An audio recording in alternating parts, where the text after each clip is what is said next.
Central Indiana taking another big step to establish itself as the Silicon Valley of the Midwest. IU President Pam Whitten explains how a new research designation for IU Indianapolis fits into the plan. Plus, very simply, it's if they charge us, we charge them. A Northeast Indiana powerhouse weighs in on the impact of potential tariffs. Also, I've spent my entire adult life trying to recapture the way I felt the summer of 1970.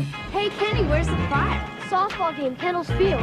It's gonna be all boys. So what are we waiting for? A Hollywood cult classic inspired by a small Indiana city being celebrated 30 years later. More on Winchester's connection then, and now to now and then. And work and work. Well, those cars never seem to stop coming. Work and work. Keep those bags and machines humming. Indiana's family business tie to getting your car clean. We get the inside story of how Crew Carwash became an industry leader. Hey, get your car washed today. Inside Indiana Business is next. You don't have to pay. From Indiana's business news leader, this is IBJ Media's Inside Indiana Business with Gary Dick. Presented by Elevate Ventures and Indiana University. Hello and welcome to Inside Indiana Business. I'm Gary Dick, coming to you this week from the 16 Tech Innovation District on the near northwest side of downtown Indianapolis. In fact, you can see the skyline here. We're about 2 miles northwest of Monument Circle. This 50-acre innovation district had been really talked about for decades. Rather slow to develop for a variety of reasons, but that is changing in a big way. 16 Tech now includes some 200 companies with 1,000 employees. A mix of innovation, research, and co-working space here. By 2030, it is projected that 16 Tech will include more than 3 million square feet of office, lab, retail, and residential space, and will be home to more than 3,000 jobs. And this week, major news for Indiana University, Indianapolis, that will have an impact on 16 Tech and beyond. Indiana University is launching an initiative so transformative that it will change the very landscape of our capital city and state. IU Indianapolis has been designated an R1 institution by the Carnegie Foundation, putting IU's Indianapolis campus among the elite research institutions in the nation.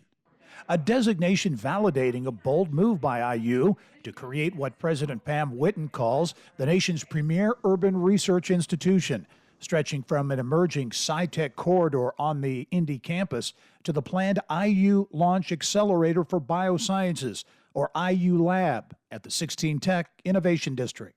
We've said all along we want to be the best urban research university in the country, and the next step is having the whole country know that indeed we are a research institution at the highest level. With this new classification, now we're actually able to put our brand on that.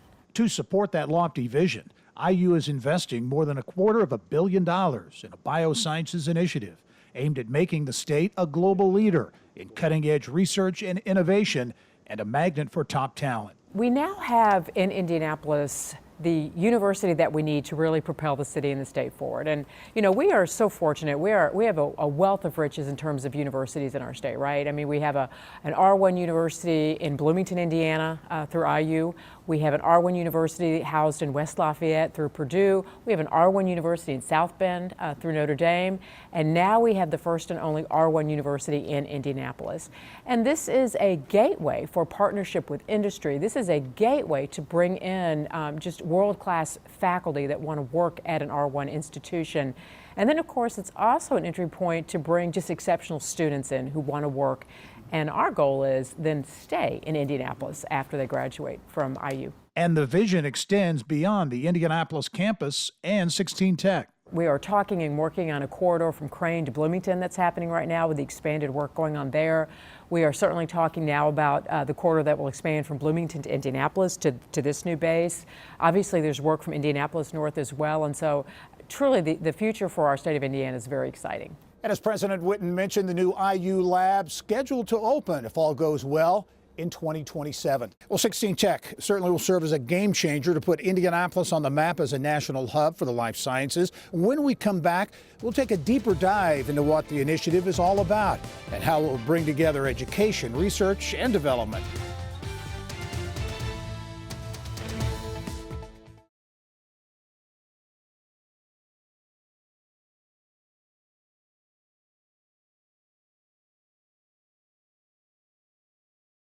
That is a bird's eye view of the 16 Tech Innovation District here on the near northwest side of downtown Indianapolis. The Lilly Endowment putting more air under 16 Tech's wings with a $138 million grant to Indiana University to build the state-of-the-art bioscience hub we talked about at the top of the show.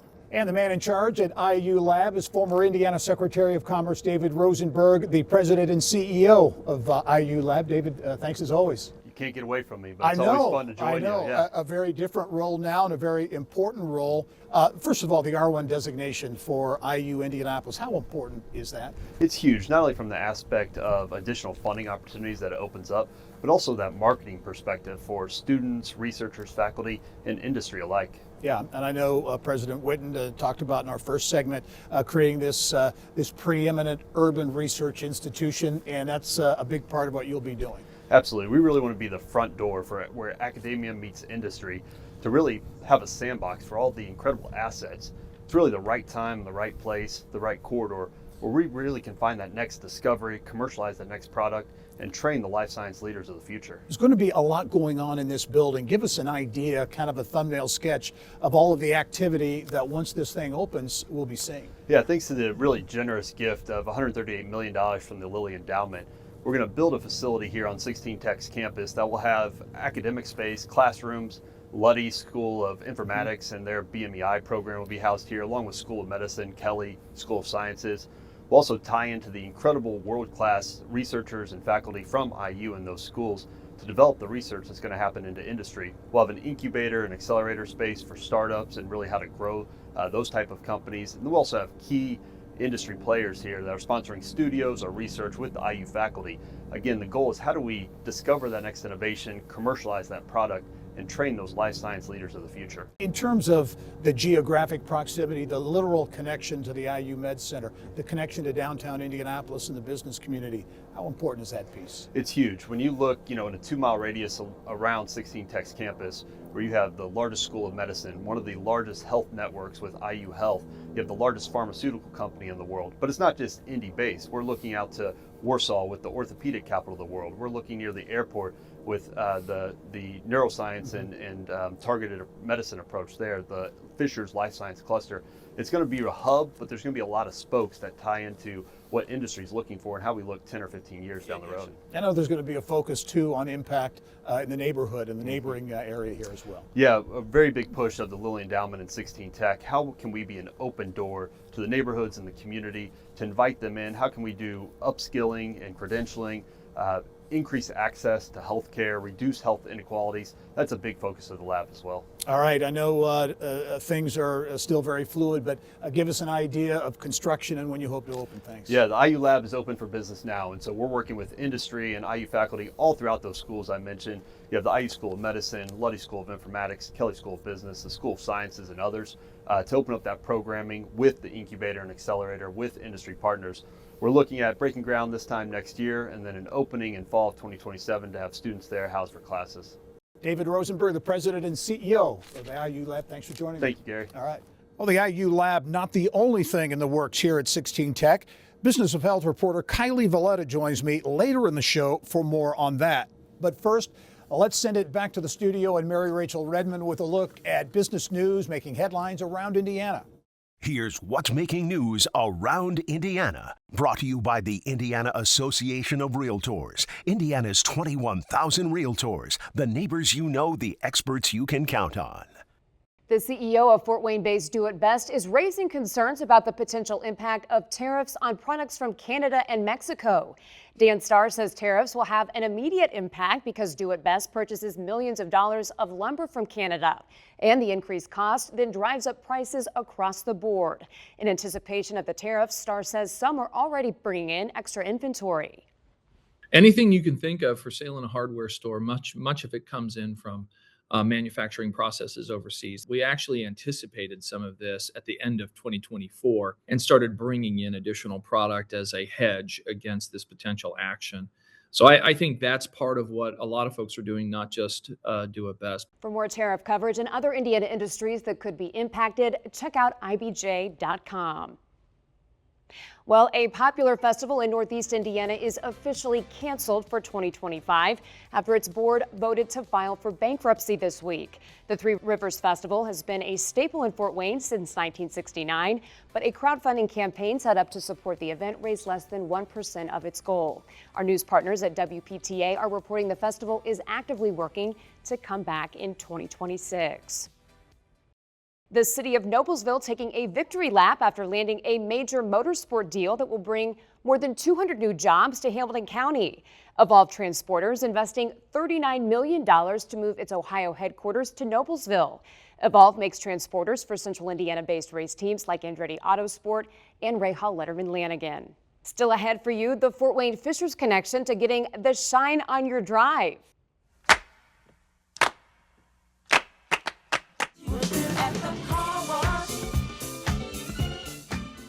How Crew Carwash has grown to become one of the biggest operations of its kind in the country and why it's one of the best places to work.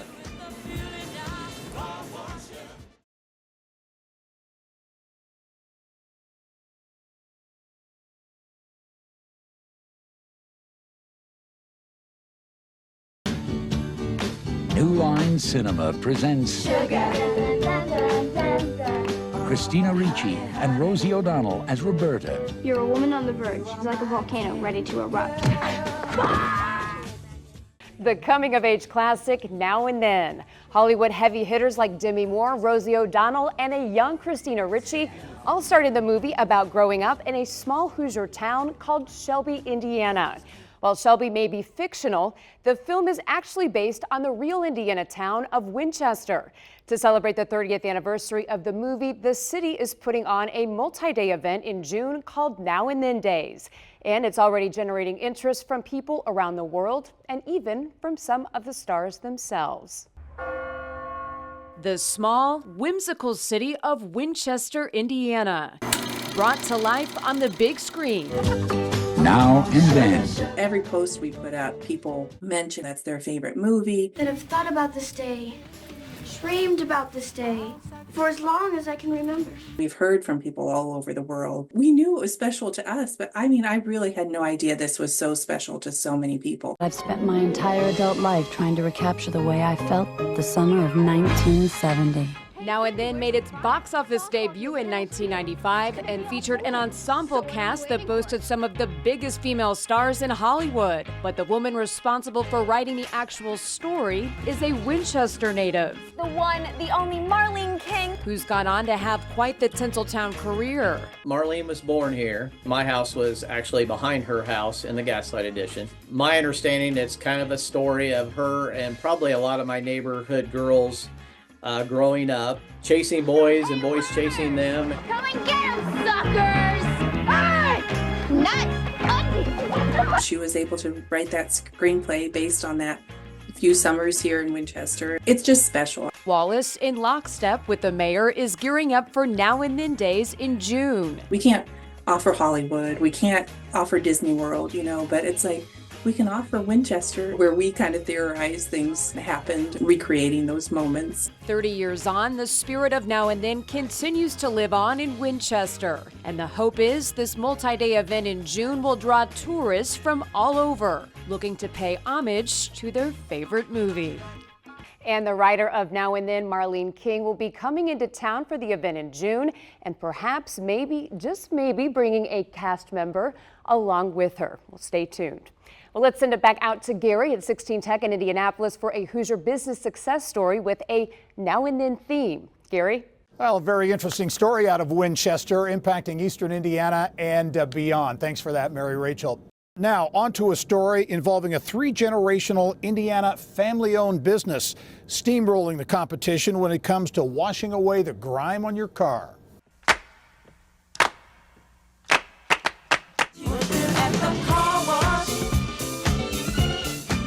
Nearly 30 years before this classic song hit the charts, Well, those cars never seem to stop coming. Work and work. the Dom family, innovators from Fort Wayne, had a good handle on how to make a business out of getting bugs off the windshield, grime off the doors, and salt out from under the car.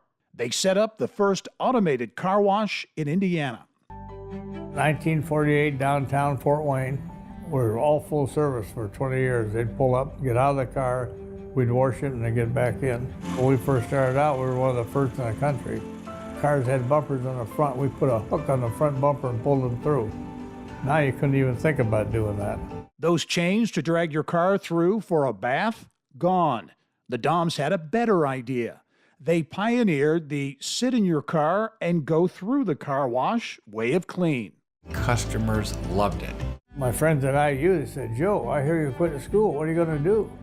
I said, "Wash cars." That's Sally Grant's grandpa, Joe Dom. He founded the business, and now Sally is part of the third-generation family leadership driving Crew Carwash success,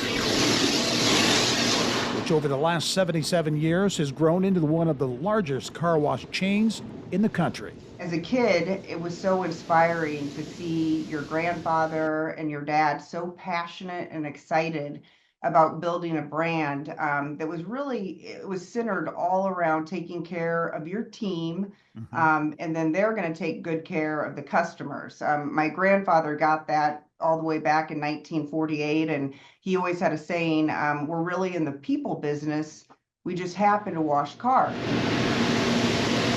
Who knew that using water, soap, and dryers to clean a car could lead to a $750 million business, and one that lands Crew on Glassdoor's list of one of the top 2 best places to work, with a big footprint. Its headquarters in Fishers. We're just honored that we would come in number 2. It was our 6th year on the list. It truly is a testament to our people because they're the ones that are going to Glassdoor and sharing, their experiences working at Crew.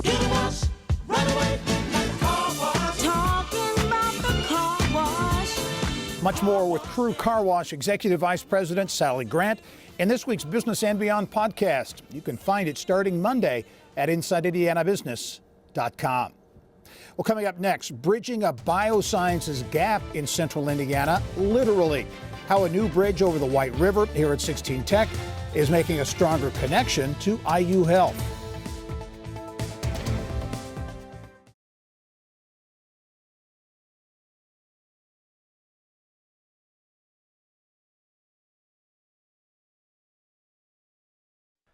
Time now for our Eye on Education, brought to you by PNC Bank. The Orr Fellowship, really described as a gem when it comes to attracting, developing, and retaining talent in the state.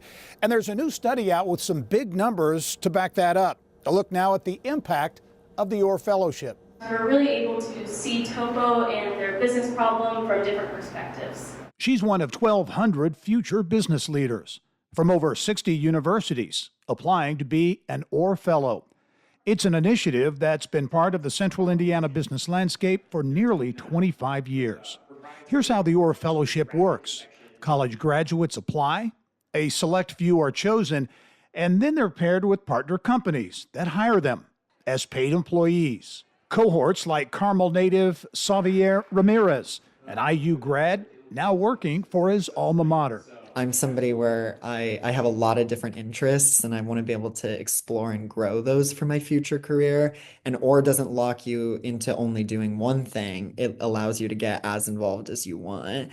And so we really encourage people stepping outside of their comfort zone and exploring and learning more. Keeping young talent like Xavier close to home is a big priority for IU, an Orr Fellowship partner. The networking impact is significant. And the hope is, at least from an IU perspective and our participation in the program, that the types of relationships that Xavier is able to build and to nurture will help build roots that will keep them within Indiana for many, many years to come. A new study by Indianapolis-based consulting firm TPMA showing how the Orr Fellowship is paying off in a big way. Our alumni every year are producing a little over $20 million, $23.3 million in tax revenue for the state.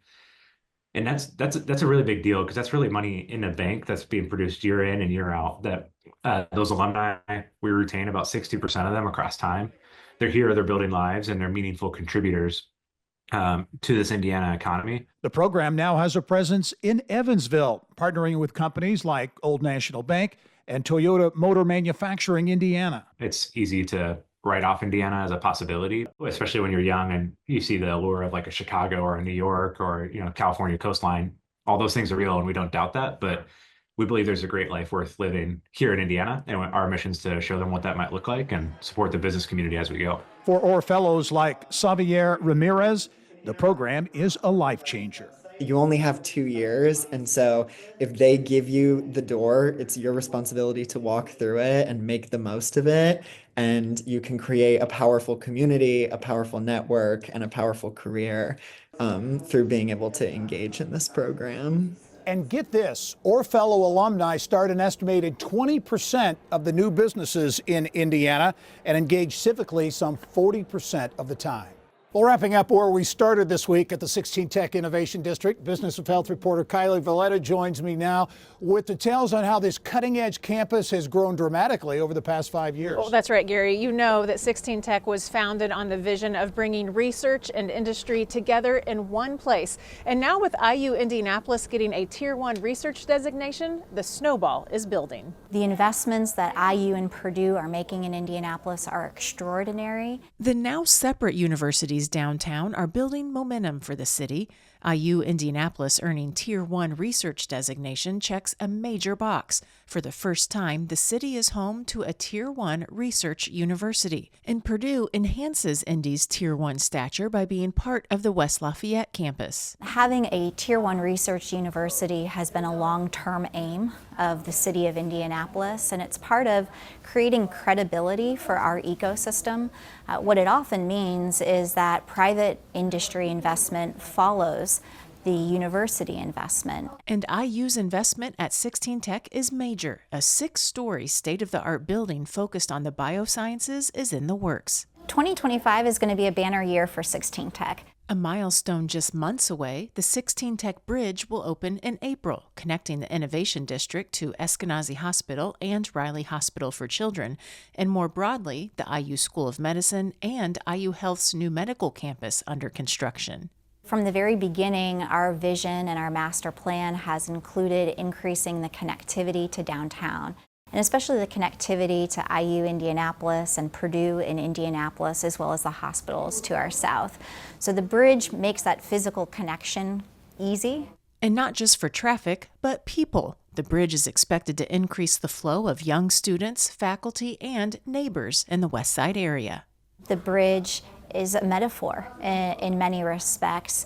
That bridge physically connects us, but it also symbolizes the importance of the work that we're doing in terms of bringing together our industry partners, our university partners, talent, and community. And a portion of that bridge is being set aside for pedestrians only, and it will plug into the Indianapolis Cultural Trail. And that really gets to the livability quotient here, which I know is an important part of 16 Tech. Yes, and getting a major shot in the arm as far as livability. The Vanguard apartment complex is set to open in April, and so the livability piece, that's big here. It's the first residential project here. All right, Kylie, thanks very much. Well, that's all the time we have for this week's show. We leave you this week with this. We are one day closer to spring, and that means the Sandhill cranes are making their way back to Northwest Indiana. Enjoy this DNR video from the Jasper-Pulaski Wildlife Area in Northwest Indiana. I'm Gary Dick. Thanks for joining us. Go out and make it a successful week.